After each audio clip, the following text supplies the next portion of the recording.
رمضان آ گیا، نور رمضان آ گیا، رمضان آ گیا، نور رمضان آ گیا، رمضان نور رمضان، رمضان نور رمضان۔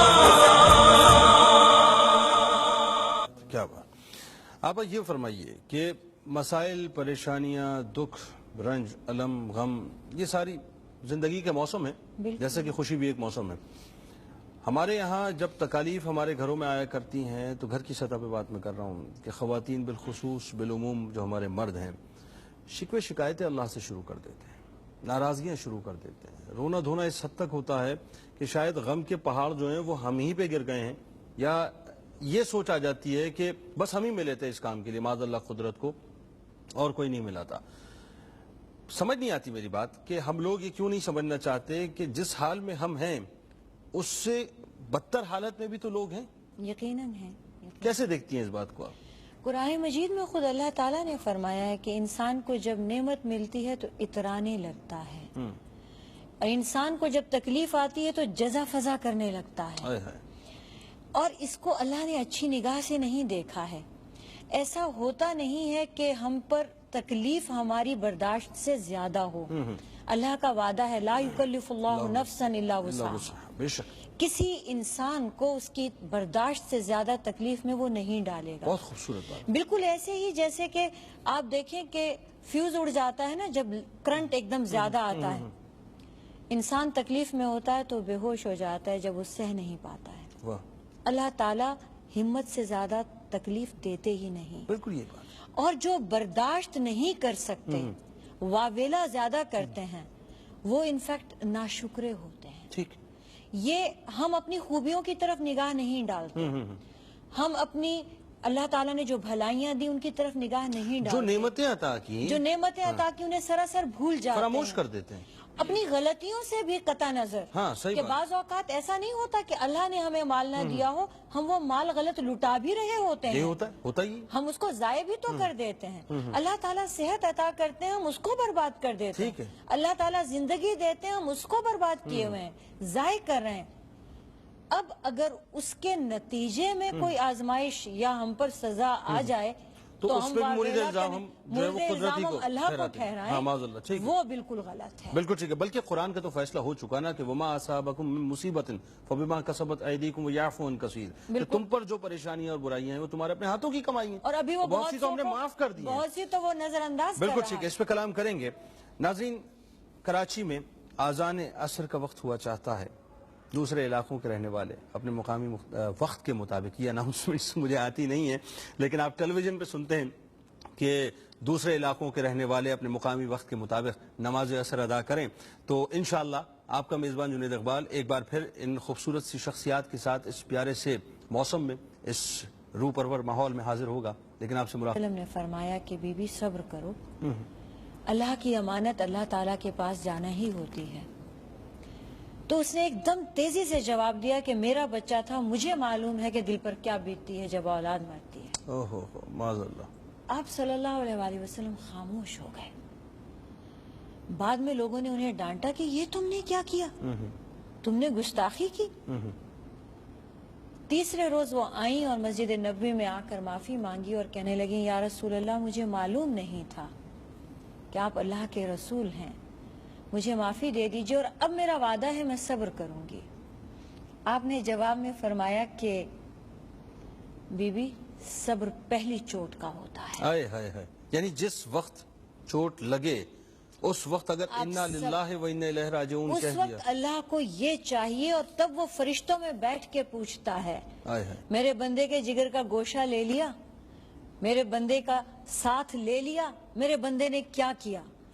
اور فرشتے، اور اللہ کو معلوم ہوتا ہے لیکن اللہ تعالیٰ ان فرشتوں کو گواہ بناتے ہیں عرش پہ، اور فرشتے جواب میں کہتے ہیں کہ یا رب اس نے صبر کیا، تیری رضا پہ راضی ہوا، کیا بات ہے۔ تو اللہ تعالیٰ جنت میں گھروں کی بشارت عطا فرماتے ہیں۔ یعنی بات یہ ہوئی کہ اگر ہم اپنی کسی بھی تکلیف چاہے وہ کسی بھی قسم کی ہو، وہ جو پہلی چوٹ ہے، یعنی جس وقت ہمیں یہ پتہ چلا، اطلاع ملی کہ میری جوان اولاد ایکسیڈنٹ میں مر گئی، جب مجھے یہ اطلاع ملی، میری سماعتوں نے یہ سنا کہ مجھے اس وقت کروڑوں روپے کا نقصان ہو گیا، جب میری سماعت نے یہ سنا کہ میرے گھر میں میرے والد یا میری ماں کو یا کسی بھی جاننے والے کو کینسر کا مرض لاحق ہو گیا، ابھی ٹیسٹ رپورٹ آئی ہے، یا مجھے یہ پتہ چلا کہ اس وقت جو ہے وہ میرا پورا کا پورا گھر جو ہے وہ زلزلے کے اندر دب کے مر چکا ہے، تو اس وقت وہ جو پہلا جملہ ہے وہ میری زبان سے صبر کے طور پہ اِنَّا لِلَّهِ وَإِنَّا إِلَيْهِ رَاجِعُونَ نکلنا ہے، اور دل سے اللہ کی رضا پہ راضی ہونا ہے، کیونکہ اس نے آپ کو تنہا نہیں چھوڑنا،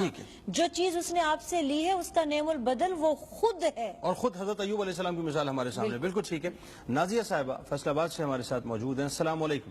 السلام علیکم۔ وعلیکم السلام۔ کیسے ہیں جنید بھائی آپ؟ اللہ کا بہت شکر ہے بیٹا، آپ ٹھیک ہیں؟ اللہ کا شکر جنید بھائی، آپ کا پروگرام ماشاءاللہ اتنا اچھا، اور آپ کی دعا اتنی اچھی ہوتی ہے کہ میری ماما آپ کی دعا کا ویٹ کری تھے کب آپ دعا مانگیں۔ بس آپ کی والدہ کو میرا سلام عرض کیجیے گا اور ان سے میرے لیے دعا کی درخواست کیجیے گا۔ ماشاءاللہ آپ کا پروگرام بہت زیادہ اچھا، میمونہ آنٹی سے یہ ہے کہ میمونہ آنٹی بہت اچھا بولتی ہے، اور جب یہ بول کے دل کرتے ہیں ان کو سنتے جائیں۔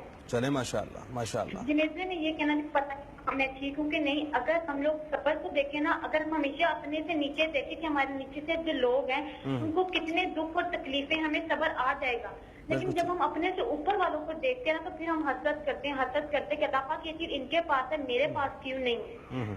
یہی بات ہے کہ اگر ہم دیکھیں ہمارے پیغمبروں، صحابہ، اولیاء، انبیاء نے کتنی مصائب برداشت کی ہیں، تو ہم صبر آ جاتا ہے۔ ہماری زندگی کا نچوڑ یہ ہے کہ اللہ تعالیٰ کی ہر اس کام پہ صبر شکر کریں جو ہمارے لیے کرتا ہے۔ بالکل ٹھیک ہے نازیہ، بہت خوبصورت گفتگو، اور یہی ساری باتیں ہو چکی، اور ظاہر ہے آپ کی پرسیپشنز بھی ہمارے لیے بڑی اہمیت رکھتے ہیں۔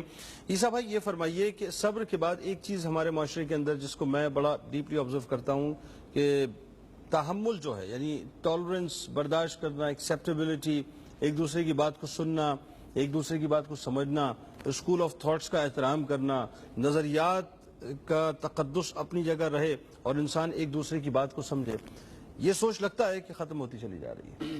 اللہ سبحانہ و تعالیٰ 41 حامیم سورہ کی آیت نمبر 34-35 میں کہتے ہیں کہ نیکی اور بدی برابر نہیں ہو سکتے، ٹھیک ہے، یعنی کہ نیکی اور برائی کا ڈفرنس ہی یہی ہے کہ اگر آپ کے ساتھ کوئی برائی کرتا ہے تو آپ بھلائی کی حد تک احسان کرو، اور یہ توفیق میسر نہیں سوائے ان کے جو صبر کرتے ہیں۔ تو بیسیکلی یہ تحمل درگزر کسی بھی معاملات میں ہو، چاہے وہ ہمارے فقہی اختلافات ہوں، چاہے ہمارے گھر میں اختلافات ہوں، یا ہم جہاں جہاں کام کرتے ہیں لوگوں سے ڈفرینسز ہوتے ہیں، یہی تو ایک فیلنگز ہوتی ہے، اور یہ ایسی صفت ہے کہ اگر آپ یہ سوچ کر کریں کہ یہ جو میں صبر کر رہا ہوں میں اپنے اللہ کی وجہ سے کر رہا ہوں۔ ہم رمضان میں کیا سیکھ رہے ہوتے ہیں کہ حلال چیزوں کے اوپر ہم صبر کر رہے ہوتے ہیں کیونکہ ہمارے اللہ کا حکم ہے، تو جن چیزوں کو اللہ نے حرام کیا ہے ان میں غصہ بھی ہے، تو ہم اس پر رمضان کے بعد کیوں صبر نہ کریں، رمضان میں کیوں؟ چلیں، غصے کا تو ایک پہلو ہے، ایک بات ہو رہی ہے ایکسیپٹیبلٹی کی، ٹالرنس کی، برداشت کی، اس پر ہم کلام کرتے ہیں۔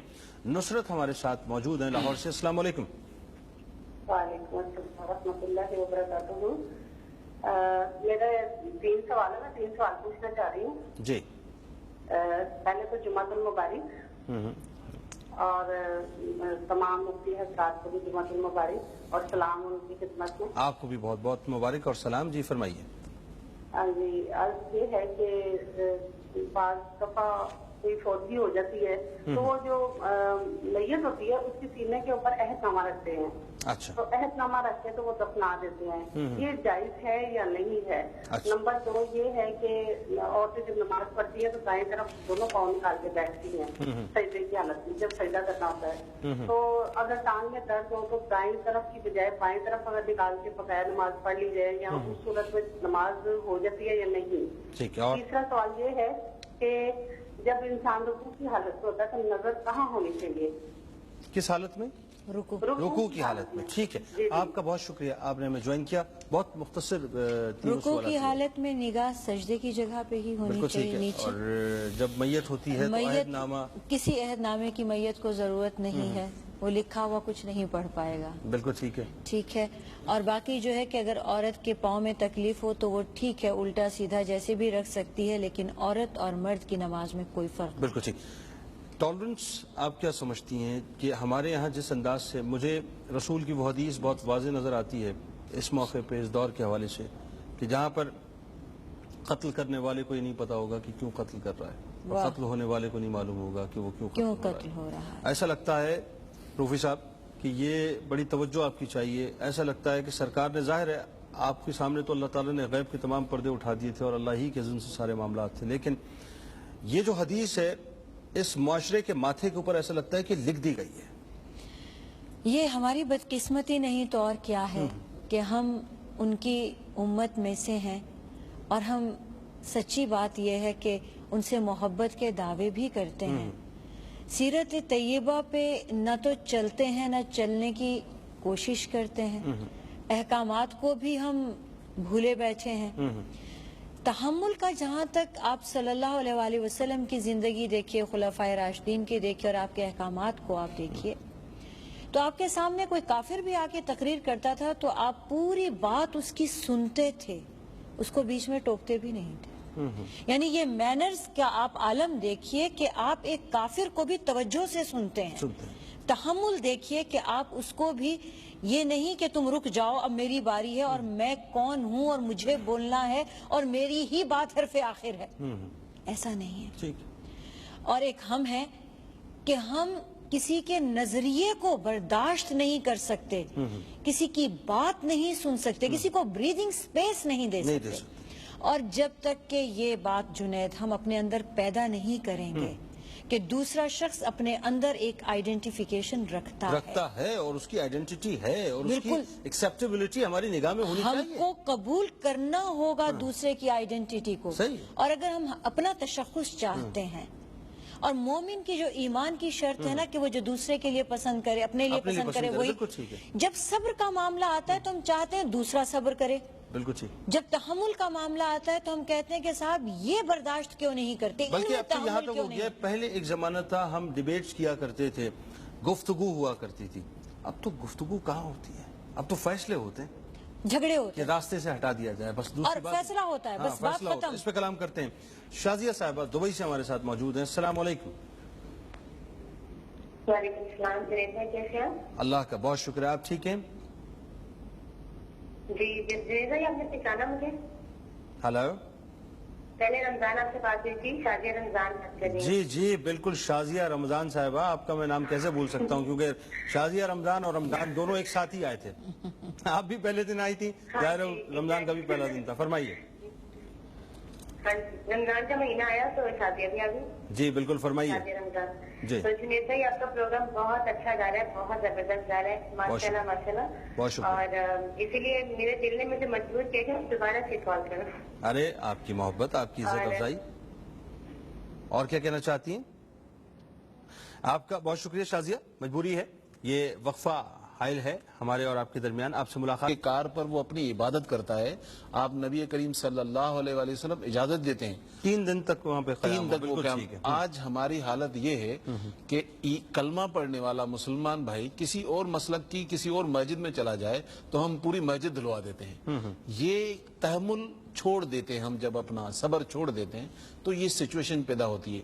ہمارے پاس اتنا بڑا اللہ سبحانہ وتعالیٰ سورہ احزاب میں 33 سورہ کی 21 میں کہتے ہیں کہ ایمان والو تمہارے لیے بہترین طریقہ ہے, بہترین نمونہ ہے, بہترین اسوہ حسنہ ہے آپ نبی کریم صلی اللہ علیہ وسلم کی. بالکل ٹھیک. تو ٹالرنس تو ملی ہے ہمیں. اچھا, ٹالرنس کی مثالیں تو رسول اللہ صلی اللہ علیہ وآلہ وسلم کی ذات اقدس کے حوالے سے ایسی ہیں کہ اس پہ کوئی دوسرا کلام ہی نہیں ہے. مطلب ہماری سوچ جہاں جا کے ختم ہوتی ہے, رسول کی مثال وہاں سے شروع ہوتی ہے.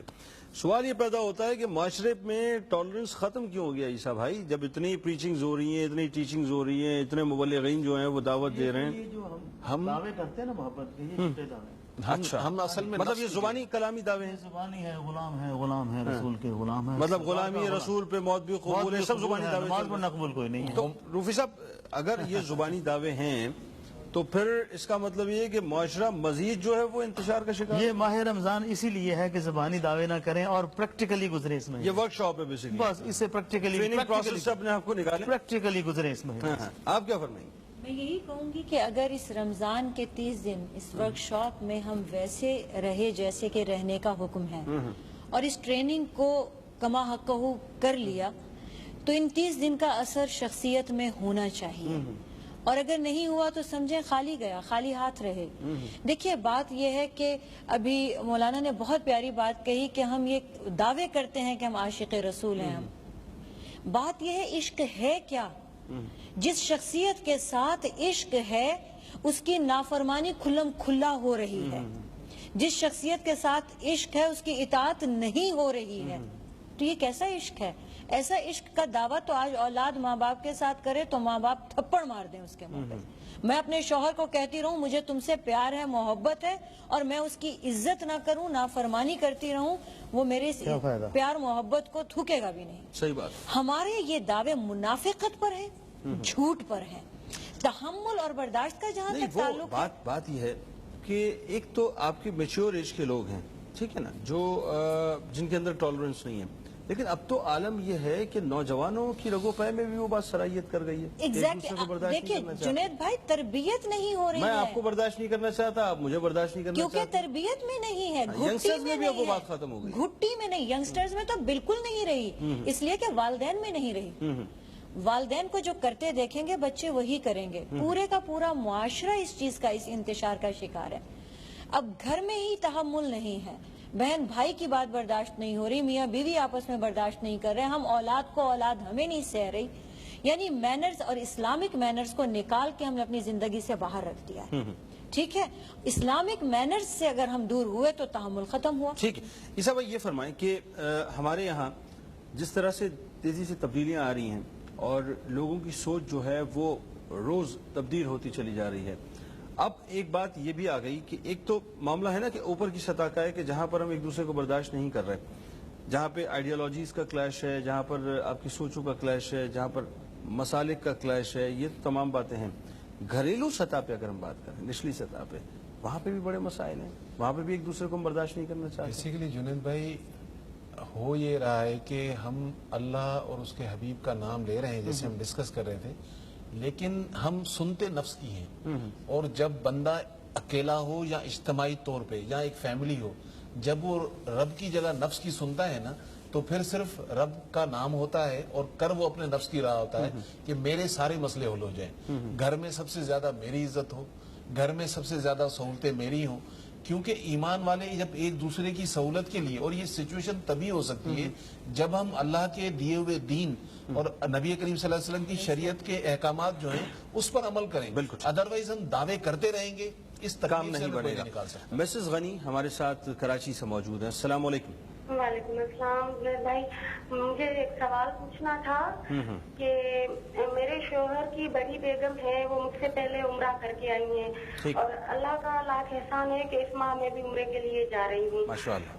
تو وہ مجھے اجازت نہیں دیتی، میرے ہسبینڈ کو بھی اجازت نہیں دیتی، اور کہتی ہیں کہ آپ جائیں گے تو میں معاف نہیں کروں گی، تو کیا ان کی ناراضگی جائز ہے؟ نہیں، مطلب وہ آپ کی بنیادی طور پہ جو ہیں وہ کیا ہوتے ہیں، وہ سوتن ہوتے ہیں، یہ زیادہ بہتر ہی بتائیں گے۔ اچھا، تو وہ سوتن ہے آپ کی، وہ آپ کو اجازت نہیں دے رہی عمرے پہ جانے کی؟ جی، میرے ہسبینڈ اور میں ان سے اجازت مانگتے ہیں کہ ان کا شرعی حق بھی ہے۔ مطلب وہ آپ کے مطلب وہ گھر کی صدر ہیں، پرائم منسٹر ہیں، کیا ہیں وہ کہ وہ اجازت نہیں دے رہی؟ کیونکہ ہم انہیں عزت دیتے ہیں اور ہم چاہتے ہیں کہ کسی کو ناراض کر کے نہ جائیں۔ اچھا، مطلب وہ عزت کی وجہ سے ڈومینیٹ کر رہی ہیں، ٹھیک ہے، ابھی بتلاتے ہیں، بالکل بتلاتے ہیں اور پوچھتے ہیں ان سے کہ کیا معاملہ ہے بھئی، کیا عمرے پہ جانا چاہ رہی ہیں؟ والدہ سے تو اجازت لینا سنا بھی ہے اور بنتا بھی ہے، تو وہ ماں کیوں بنی ہوئی ہے؟ بیوی سے اجازت وہ بڑی ہے نا جی، وہ نہیں، وہ تو بات یہ ہے کیا ہے، وہ سوتن ہے۔ ہاں، تو میرا خیال ہے انہوں نے بڑی بیوی سے اجازت لے کے شادی کی ہے، تو اس لیے انہوں نے ہر چیز میں اجازت لینا ضروری سمجھا۔ اجازت لینا ہے، یہ تو ہمارے یہاں جو ہے وہ ایوب خان صاحب کے دور میں جو ہے یہ ہمارے قانون کی وجہ سے وہ بھی تقریباً معطل ہو چکا ہے۔ شریعت میں ایسا نہیں ہے، بیوی کی اجازت حج یا عمرے کے لیے ضروری نہیں، دوسری بیوی کو لے جانے کے لیے بھی پہلی بیوی کی اجازت کی ضرورت بیچاری کیوں پریشان ہوئی، اور آپ مانگے بھی نہیں اجازت اور چلی جائیں، مطلب اپنے شوہر کو لے کے چلی جائیں، بات سمپل یہ ہے۔ اچھا، اب یہ بتائیے، اب تھوڑا سا یہ خواتین کی انٹرنل پالیٹکس پہ ہی بات کر لیتے ہیں نا۔ آج یہ جو ہمارے یہاں ساس کا بہو کو ایکسیپٹ نہ کرنا اور ٹالرنس کا نہ ہونا، اور بہو کا جو ہے وہ ساس کے حوالے سے ٹالرنس کا نہ ہونا، نند کا جو ہے بھاوج کے حوالے سے ٹالرنس کا نہ ہونا، یہ جو گھر کے اندر ایک پالیٹکس ہو رہی ہوتی ہے جس کی وجہ سے ایک دوسرے کو ایکسیپٹ نہیں کر رہے ہوتے۔ اچھا، ہوتا یہ ہے کہ اس کے اندر ایک بیچارہ ایک کیریکٹر ہے جو بڑا برباد ہو رہا ہوتا ہے، اسے کہتے ہیں ہم داماد کہہ لیں یا بیٹا کہہ لیں یا شوہر کہہ لیں، وہ کیریکٹر ایک ہی ہوتا ہے، نام اس کے مختلف ہوتے ہیں۔ اس میں جو ایک وہ کیا کہتے نہیں، ہیں، اس کا کیریکٹر کا وہ نام 2.5 مرد گز ہے۔ چلنے والا جو گھوڑا ہوتا ہے، وہ نند جو ہوتی ہے، وہ بھی بڑا اہم کردار ادا کر رہی ہوتی ہے. تو گھریلو سطح پہ جو یہ اتنی مطلب ٹالرنس ختم ہو گئی، اس کی کیا وجہ ہے؟ دیکھیے بات پھر وہی آ کر رکے گی کہ ہمیں لوٹنا ہوگا اپنے دین کی طرف. دنیا نے ترقی کی اپنے دینوں کو چھوڑ کے، جی، اور ہم زوال پذیر ہوئے اپنے اپنے دین کو دین کو چھوڑ چھوڑ کے. جی، دنیا کے دین ایسے تھے کہ وہ انہیں چھوڑتے تو باہر نکل سکتے تھے، جی، اور ہمارا دین اگر ہم سے جدا ہوا تو ہم ذلیل ہو جائیں گے.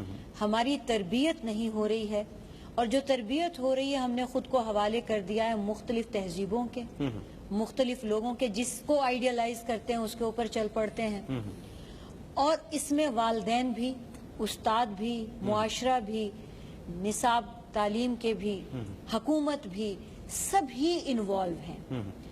دیکھیے ہم لوگ سارے مل کر کردار ادا کرتے ہیں ایک نیشن بنانے میں، ایک اچھا معاشرہ بنانے میں.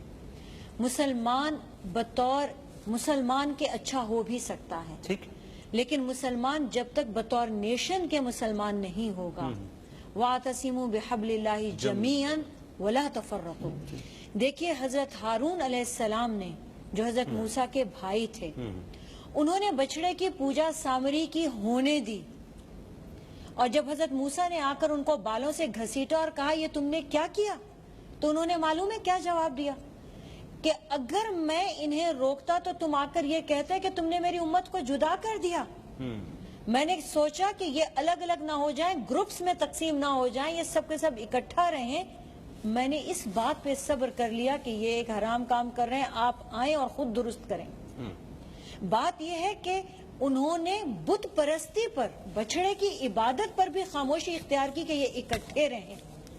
ہمارا تو عالم یہ ہے کہ ہم اپنی مرضی نہ ہو تو ہم تباہی مچا دیتے ہیں. بالکل ٹھیک ہے. ایک کالر کو شامل کرتے ہیں. صابرہ صاحبہ روڑی سے ہمارے ساتھ موجود ہیں. السلام علیکم. وعلیکم السلام. کیا حال ہے جنید بھائی؟ اللہ کا بہت شکر ہے. آپ ٹھیک ہیں؟ جی اللہ کا کرم ہے. آپ کا پروگرام تو ماشاءاللہ بہت بہت زبردست جا رہا ہے. بہت شکریہ، بہت شکریہ. سب سے پہلے مجھے رفیع انکل سے بات کروا دیجیے گا. بالکل، آپ اگلی آواز رفیع صاحب کی سنیں گی. جی بیٹا. السلام علیکم. وعلیکم السلام ورحمۃ اللہ وبرکاتہ. کیسے آپ خیریت سے ہیں؟ جی بیٹا بالکل ٹھیک. اور آپ کی اے ٹو زیڈ آپ کی دنیا کیسی ہے؟ جی بیٹا. کیا پوچھا آپ نے؟ جی میں کہہ رہی ہوں انہوں نے ایک دفعہ کہا تھا نا کہ میری جو بیٹے ہیں وہ اے ٹو زیڈ ہے. احمد اچھا جی، اچھا احمد زینب اے ٹو زی دنیا. جی بالکل ٹھیک ہے الحمدللہ. الحمدللہ. جی اللہ کا دعاؤں کی درخواست ہے کہ آپ ہماری حاضری کے لیے ضرور دعا کیجیے گا. انشاءاللہ. جی انشاءاللہ، انشاءاللہ، ایک آپ نام سنا دیجیے گا. میں مجھے سے ساتھ بجی رہی ہوں. انشاءاللہ کوشش کریں گے. اور آپ کا آپ سے کوشچن میں یہ ہے کہ آپ نمونہ آپا سے اور عیسیٰ بھائی سے پوچھیے گا اس عرصے کی جو مختلف دعائیں ہیں یا نوافل میں جو انشاءاللہ گائے بگائے انشاءاللہ وہ بھی گفتگو میں شامل کریں گے. آپ رہیں گے ناظرین ہمارے ساتھ اور ہم رہیں گے آپ کے ساتھ. ملاقات ہوتی ہے آپ سے ایک مختصر صدقے کے بعد. آس پر جی رہی ہوں میں مدت سے، اس آس پر جی رہی ہوں. خدا کب بلا لے مجھے اپنے گھر میں، خدا کب بلا لے مجھے اپنے گھر میں مدت سے اس آس پر جی رہی ہوں. میرے سامنے ہو وہ کعبہ کی چوکھٹ، وہ رکن یمانی، وہ میزاب رحمت، میں صحن حرام میں کروں جا کے سجدے میں، صحن حرام میں کروں جا کے سجدے میں، مدت سے اس آس پر جی رہی ہوں. میرے سامنے ہو وہ گنبد خضرا، وہ روزے کی جالی، جنت کا گوشہ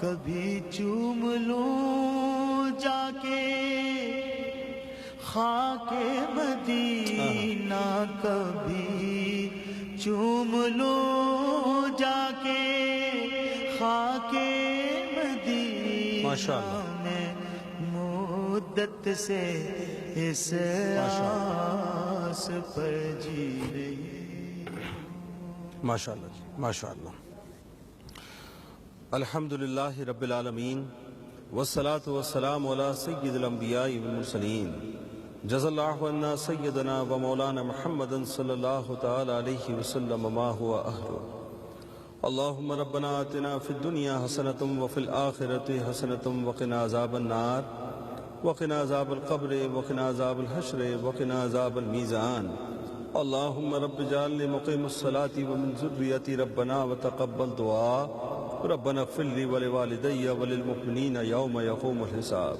یا ارحم الراحمین یا ارحم الراحمین یا ارحم الراحمین یا ربنا یا ربنا یا ربنا یا ربنا یا قاضی الحاجات یا قاضی الحاجات یا قاضی الحاجات یا حل المشکلات یا حل المشکلات یا حل المشکلات جزا اللہ عنا سیدنا و مولانا محمد صلی اللہ تعالی علیہ وسلم ما ہوا اہلو اے ہمیں ہماری ماؤں سے زیادہ چاہنے والے پروردگار، ہم پر کرم بالائے کرم کرنے والے پروردگار، ہم گناہگار سیاہکار بدکار لوگ، ہر طرح سے بیکار لوگ جو اپنی پوری زندگی کو گناہوں کی دلدل میں دھسا کر تیرے سامنے حاضر ہیں، کوئی حسن عمل لے کر نہیں آئے پروردگار، اس کے باوجود ہم پر رحم کرنے والے پروردگار، تیرے محبوب صلی اللہ علیہ وآلہ وسلم کو تجھے واسطہ ہماری آل اولاد کی، ہمارے والدین کی اور پوری امت کی بخشش و مغفرت فرما دے۔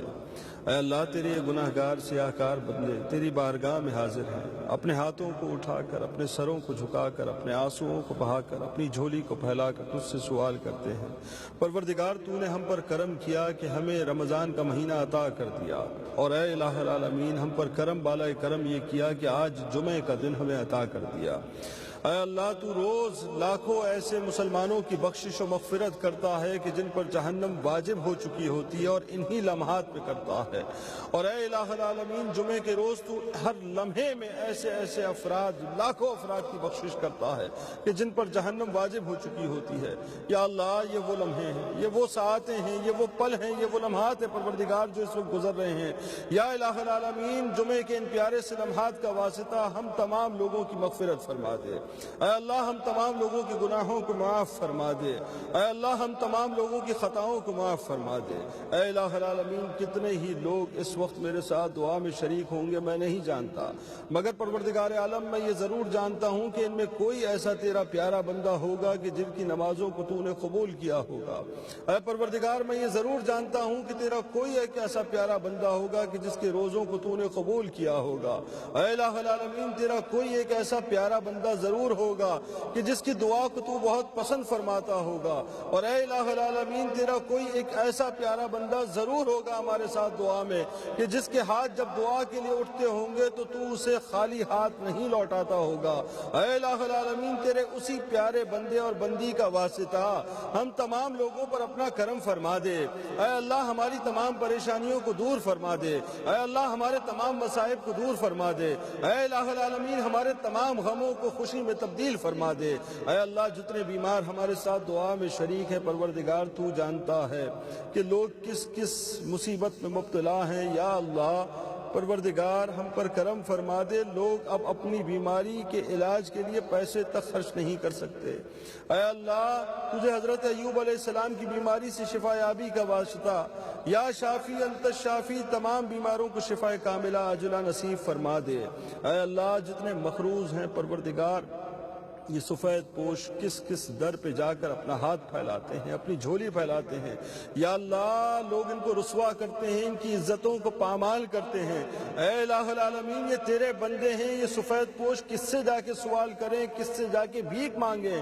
پروردگار جب تیری عظیم الشان بارگاہ کھلی ہے کہ جس میں غیب کے خزانے موجود ہیں تو ان کو جا کر کسی اور در پہ مانگنے کی کیا حاجت؟ اے پروردگار تمام مقروضوں کے غیب کے خزانوں سے قرضے اتار دے۔ اے اے الہ العالمین جتنی بیٹیاں گھروں میں رشتوں کے لیے بیٹھی ہیں ان کے لیے نیک اور صالح رشتے عطا فرما دے. اے اللہ ہمارے دلوں میں آج بغض، کینہ، عداوت، نفرتیں گھر کر چکی ہیں. یا اللہ تجھے رسول اللہ صلی اللہ علیہ وآلہ وسلم کی مٹھاس کا واسطہ ہمارے دلوں کو میٹھا بنا دے. ہمارے جانتا ہے کہ ہماری کیا حاجتیں ہیں، وہ سب کچھ عطا فرما دے.